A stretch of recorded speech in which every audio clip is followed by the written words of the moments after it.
The night air had that dry, electric stillness you only feel far from cities, when sand holds the day's heat and releases it slowly, like a secret exhale. The teacher waited until the others slept. He always did. Truth spoken in crowds becomes theater. Truth whispered at the right hour becomes instruction. The disciple, he no longer used his birth name, sat across from him, knees pulled in, eyes reflecting the small fire between them. "You asked why I don't say it aloud," the teacher said, voice low, almost conversational, as if discussing weather. "It isn't because the sound is fragile. It's because people are." The disciple leaned forward.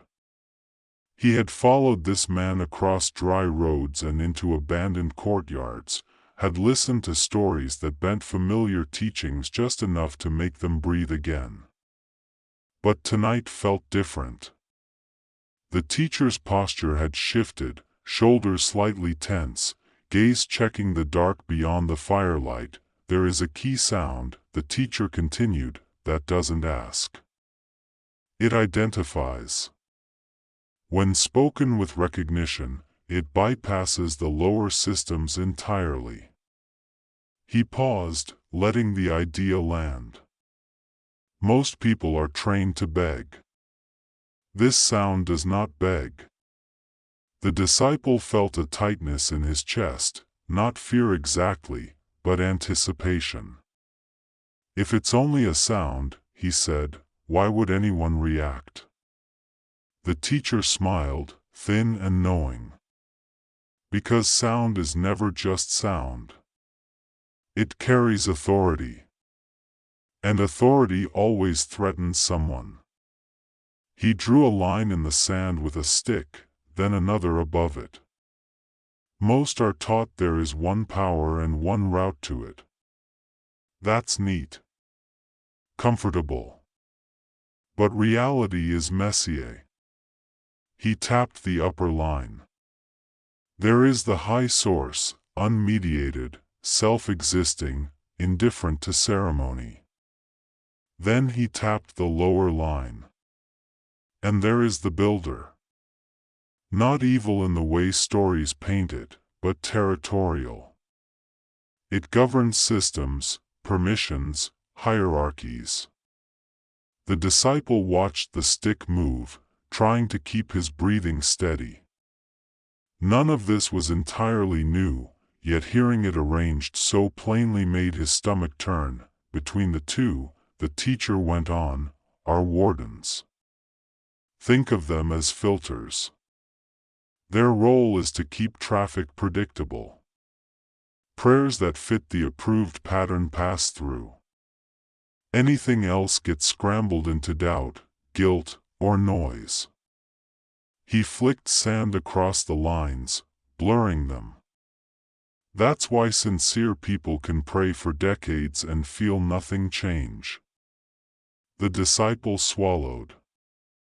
Memories surfaced, hours of repetition, the familiar cycle of hope and disappointment. "So the key sound doesn't travel through those channels," the teacher finished. "It announces presence directly. When you speak it with awareness, you're not sending a request upward. You're stepping outside the corridor." Silence stretched. Somewhere in the dark, a small animal scurried.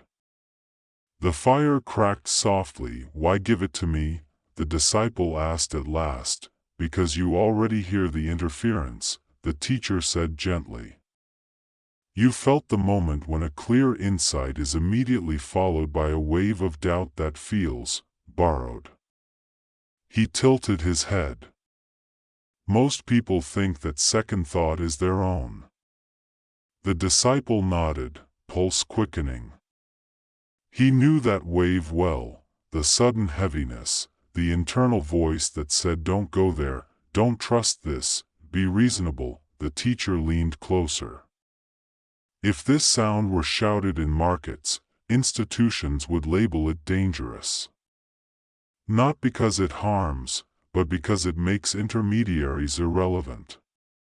History shows what happens then: ridicule first, then accusations, then force. He reached out, placed 2 fingers lightly against the disciple's chest. This is why it's given privately, and why it must be spoken internally before it's ever spoken aloud. The disciple closed his eyes as instructed.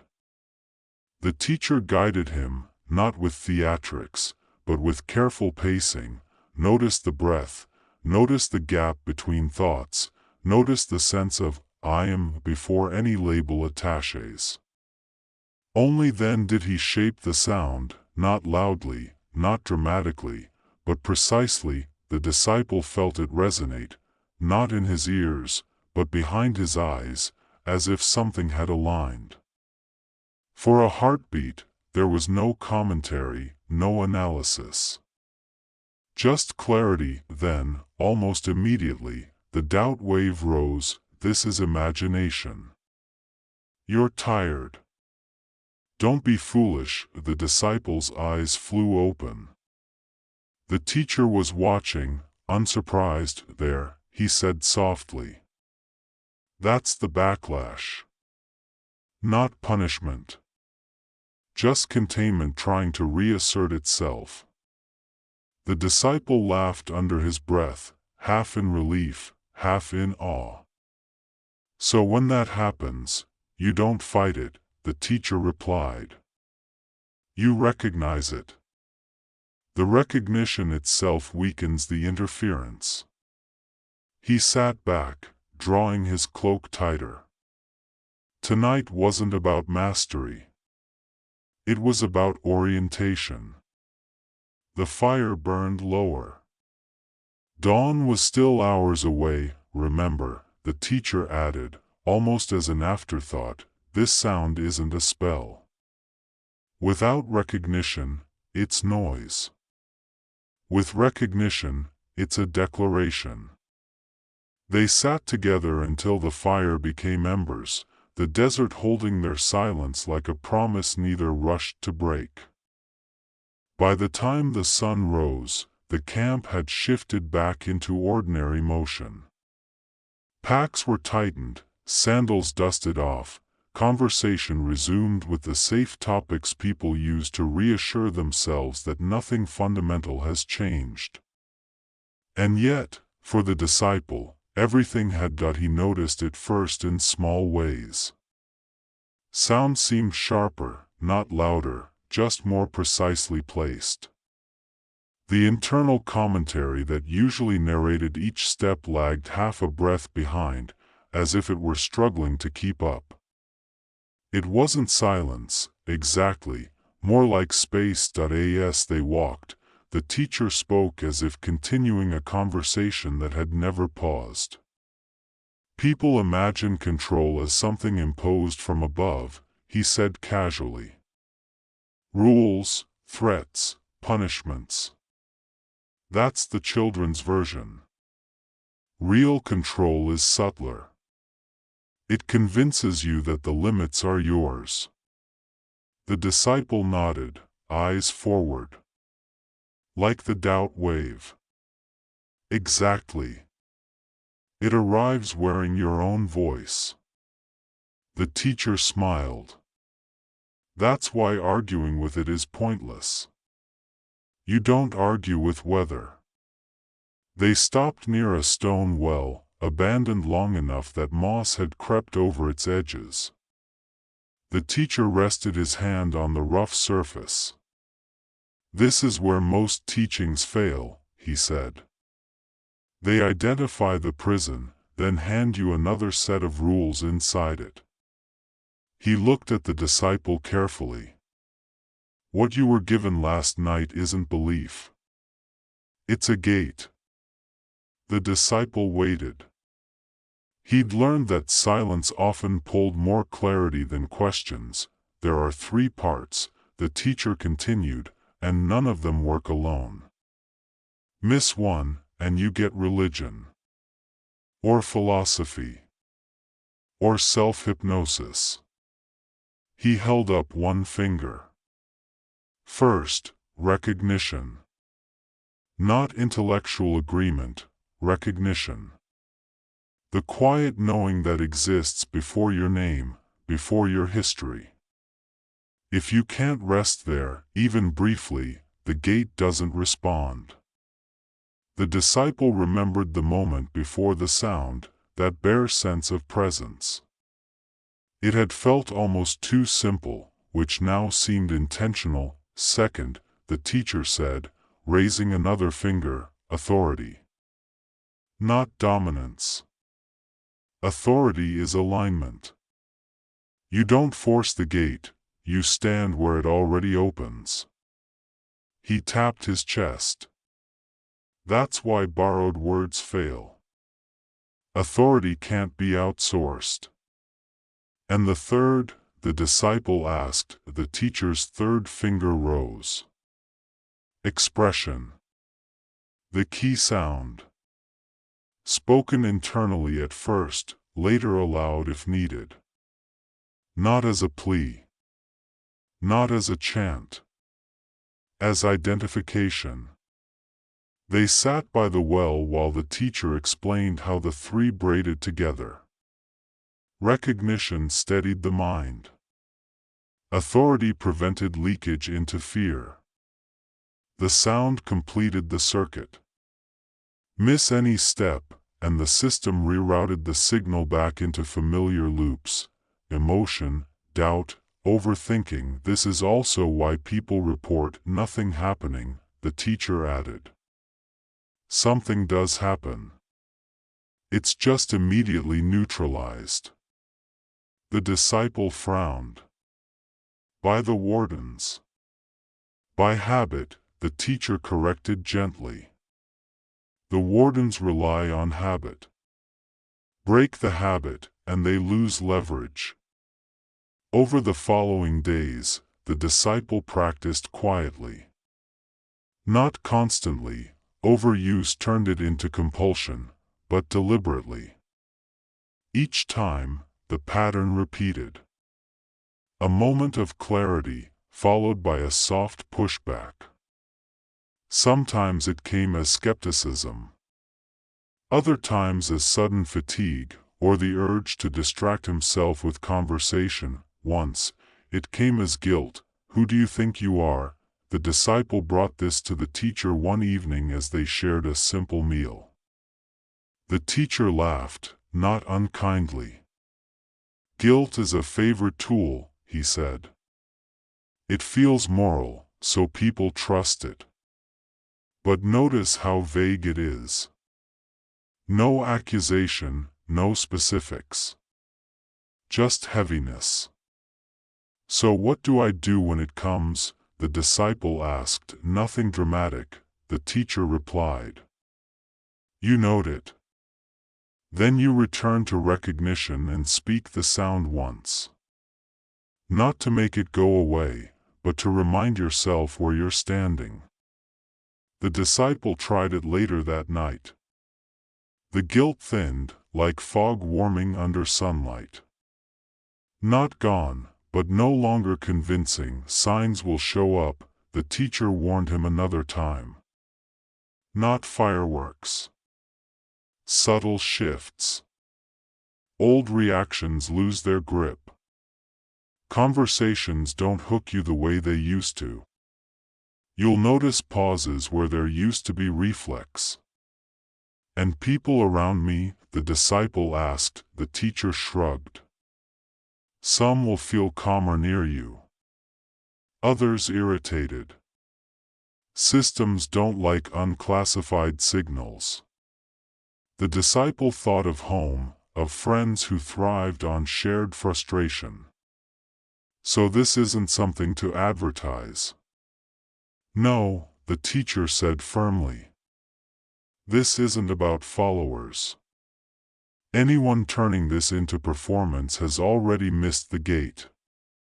As days passed, the disciple felt a growing steadiness, not euphoric, but grounded. The doubt waves still came, but it arrived weaker, less theatrical. He began to recognize it mid-sentence, like catching an echo that didn't belong to the room. One evening, as stars emerged one by one, he realized something that made him smile. The gate hadn't changed him into someone new. It had returned him to someone quieter, older, and strangely familiar. The teacher never announced departures. He treated endings the way he treated truths, without ceremony. One morning, the disciple woke to find the camp quieter than usual, the teacher already awake, folding his cloak with unhurried precision. "It's time," the teacher said, not unkindly. "You don't need me nearby anymore." The disciple felt a flicker of resistance rise and pass. He recognized it now. Attachment, wearing the mask of gratitude. "I still have questions," he said honestly. "You always will," the teacher replied.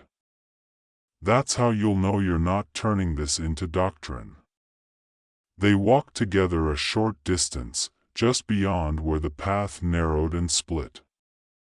The teacher stopped, eyes scanning the horizon as if checking weather rather than fate. "Before we part," he said, "there's one more thing to understand. The gate isn't a destination. It's a stance." He turned to face the disciple fully. "Most people want an experience they can point to. This practice won't give you that reliably. It gives you orientation."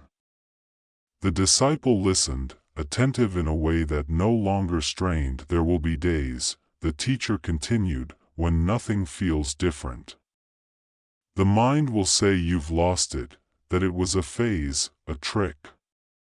That's when the practice matters most." He placed a hand briefly over his own chest. "Recognition first. Authority second. Expression last. Don't reverse the order."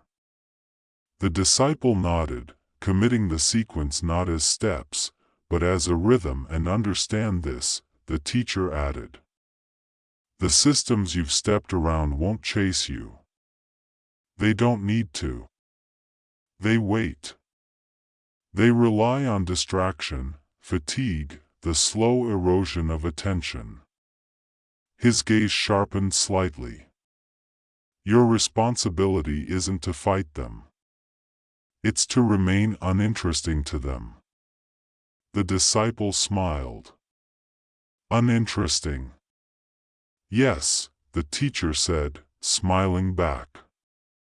"Calm, present, hard to categorize. That's kryptonite to control." They stood in silence for a while. The disciple noticed how natural it felt now, not charged, not awkward. Just shared presence. "When do I speak the sound aloud?" the disciple asked at last. The teacher considered. "Rarely. And only when the environment can hold it. Spoken aloud, it doesn't command others. It stabilizes you.